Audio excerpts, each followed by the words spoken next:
तो देवी और सज्जनों, सीट की पेटी बांध लो क्योंकि हम एंटर कर रहे हैं सीजन 2 में। पाइथन का सीजन 1 तो सिर्फ ट्रेलर था, असली पिक्चर तो अब शुरू होगी। The mathematics of machine learning. जब तुम सुबह उठते ही स्नैपचैट खोलते हो और वो कुत्ते वाला फिल्टर लगाते हो, कभी सोचा है कि कैमरे को कैसे पता चलता है कि तुम्हारी नाक कहाँ है और मुंह कहाँ है? क्या वो जादू है? या फिर GTA 5 में जब तुम गोली चलाते हो तो गेम को कैसे पता चलता है कि हेडशॉट लगा या नहीं? भाई ये कोई मैजिक नहीं है, ये है लीनियर अलजेब्रा। अगर पाइथन गाड़ी का इंजन है तो लीनियर अलजेब्रा वो पेट्रोल है जिसके बिना गाड़ी स्टार्ट ही नहीं होगी। और ये बात अपने दिमाग से निकाल दो कि मैथ्स के बिना मैं AI इंजीनियर या फिर डेटा साइंटिस्ट बनूंगा। बस इसे शिफ्ट डिलीट कर दो।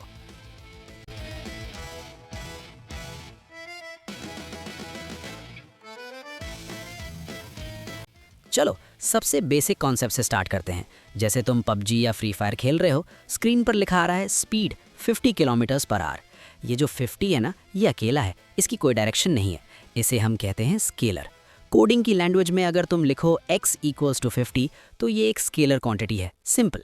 लेकिन जब मैं बोलूं कि बंदा 50 की स्पीड से नॉर्थ की तरफ भाग रहा है, अब यहाँ दो चीज़ें आ गई, स्पीड मतलब मैग्नीट्यूड और डायरेक्शन।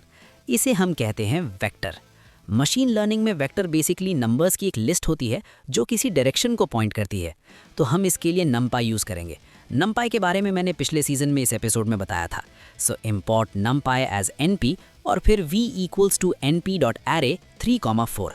इसका मतलब है तुम ओरिजिन 0,0 पर खड़े हो, वहाँ से तुम 3 स्टेप्स राइट गए और 4 स्टेप्स अप गए। अब ओरिजिन से उस फाइनल पॉइंट तक एक लाइन खींचो, बस यही है वेक्टर। अभी तक तो हम 2D की बात कर रहे थे, एक्स और वाई एक्सिस जो हम कॉपी पे ड्रॉ कर लेते हैं। लेकिन अगर मैं इसमें एक तीसरा नंबर डाल दूं, v = np.array 345, अब सीन बदल गया, अब ये 3D हो गया। इमेजिन करो तुम एक ड्रोन उड़ा रहे हो, लेफ्ट राइट आगे पीछे और ऊपर नीचे। दिमाग सिर्फ 3D तक ही इमेजिन कर सकता है, लेकिन पाइथन, भाई पाइथन के पास सुपर पावर है। अगर मैं लिखूं v = np.array size, rooms, location, age, crime rate, तो ये 5D वेक्टर है। हम इसे ड्रॉ नहीं कर सकते, हम इसे देख नहीं सकते, लेकिन मैथ के लिए ये उतना ही सिंपल है जितना वो 2D एरो था। मशीन लर्निंग में हम इसे कहते हैं फीचर्स। जितने ज़्यादा फीचर्स उतने बड़े डायमेंशंस। तो अगली बार अगर कोई बोले कि हाई डायमेंशनल डेटा है तो घबराना मत, बस समझ जाना कि लिस्ट लंबी है। अब एक कॉन्सेप्ट जो स्कूल में हमें सबसे बोर लगता था, Pythagoras theorem, a² + b² = c², याद है? हम इसे कहते हैं मैग्नीट्यूड या फिर L2 नॉर्म। बेसिकली हमें ये पता करना है कि वो एरो कितना लंबा है। अगर वेक्टर 3,4 है तो लेंथ होगी √3² = 9 + 4² = 16, total is 25, so answer is 5। Python में हम मैन्युअली कैलकुलेट नहीं करते, हम numpy के लीनियर अलजेब्रा मॉड्यूल का यूज़ करते हैं, np.lineal.norm of v। You can just see it. जरा अपने फ़ोन या लैपटॉप की स्क्रीन को देखो, तुम्हें क्या दिख रहा है? एक वीडियो, मेरी शक्ल? सच्चाई ये है कि ये सब एक इल्यूजन है, एक धोखा है। कंप्यूटर को मेरी शक्ल नहीं दिखती, उसे कोई कलर्स नहीं दिखते, उसे सिर्फ एक चीज़ दिखती है, नंबर्स का एक बहुत बड़ा ग्रिड। जब हम बहुत सारे वेक्टर्स को एक के ऊपर एक स्टैक कर देते हैं तो जन्म होता है मैट्रिक्स का। सोचो अगर एक वेक्टर एक लाइन है तो मैट्रिक्स एक बॉक्स है जिसमें रोज हैं और कॉलम्स हैं। सबसे क्लासिक एग्जाम्पल तुम्हारी इमेजेस। अगर मैं एक ब्लैक एंड वाइट फोटो को जूम करूं, इतना जूम के पिक्सल्स के पास पहुंच जाऊं, तो तुम्हें क्या दिखेगा? सिर्फ छोटे छोटे डब्बे। हर डब्बे में एक वैल्यू है 0 से लेके 255 के बीच में। 0 मतलब ब्लैक, 255 मतलब वाइट। तो जिसे तुम फोटो कहते हो, मशीन उसे मैट्रिक्स कहती है। लेकिन रुको, दुनिया ब्लैक एंड वाइट तो नहीं है। अगर इमेज कन्वरिंग हुई तो यहाँ एंट्री होती है डीप लर्निंग के सबसे बड़े हीरो की, टेंसर्स की। तो एक इमेज सिर्फ एक मैट्रिक्स नहीं होती, वो 3 मैट्रिसेस का एक सैंडविच होती है। एक रेड का लेयर, एक ग्रीन का लेयर और एक ब्लू का लेयर, RGB। जब डायमेंशंस 2 से ज़्यादा हो जाएं, जैसे हाइट, विड्थ, कलर चैनल्स, तो उसे हम मैट्रिक्स नहीं टेंसर बुलाते हैं। तो याद रखना, scalar = 0 dimensional, vector = 1 dimensional, matrix = 2 dimensional, tensor = 3 और मोर। अब कोड में एक ऐसी चीज़ है जिसकी वजह से मैं सबसे ज़्यादा रोता हूँ, वो है शेप। जब तुम रियल वर्ल्ड में काम करोगे तो कोड फटेगा, एरर आएगा, शेप मिसमैच। इसका मतलब है तुम एक स्क्वायर को राउंड में डालने की कोशिश कर रहे हो। इसलिए पाइथन में कोई भी कैलकुलेशन करने से पहले हम हमेशा चेक करते हैं मैट्रिक्स डॉट शेप। अगर आउटपुट आया 1080, 1920, 3 तो समझ जाओ ये एक फुल एचडी कलर इमेज है। लीनियर अलजेब्रा में शेप को मैच करना यही असली मुश्किल है। अगर शेप सही है तो मॉडल ट्रेन होगा, अगर शेप गलत है तो सिर्फ एरर मिलेगा। तो वेक्टर सिर्फ डायरेक्शन नहीं है, उसकी लेंथ भी मैटर करती है, और वही लेंथ हमें बताएगी कि एरर कितना बड़ा है या प्रेडिक्शन कितनी एक्यूरेट है। अब कदम रखेंगे एक ऐसे कॉन्सेप्ट पर जिसके ऊपर पूरी डीप लर्निंग और एआई की दुनिया टिकी हुई है। देखो, मैट्रिसेस को ऐड करना या सब्ट्रैक्ट करना तो बच्चों का खेल है। असली चैलेंज है मल्टीप्लिकेशन, स्पेसिफिकली बोलूं तो द डॉट प्रोडक्ट। इसे समझने के लिए मैथ को साइड में रखो और नेटफ्लिक्स के बारे में सोचो। कभी सोचा है नेटफ्लिक्स या यूट्यूब को कैसे पता चलता है कि तुम्हें स्ट्रेंजर थिंग्स पसंद आएगी या बारबी? क्या वहाँ कोई इंसान बैठा है जो तुम्हारी हिस्ट्री चेक कर रहा है? नहीं, वहाँ चल रहा है एक बहुत बड़ा डॉट प्रोडक्ट। चलो इसे ब्रेक डाउन करते हैं। तुम हो यूज़र ए, तुम्हारी पसंद को हम एक वेक्टर में बदलते हैं, एक्शन, कॉमेडी, हॉरर। अगर तुम्हें एक्शन पसंद है तो 5, कॉमेडी ठीक ठाक तो 2 और हॉरर हेट करते हो तो 0।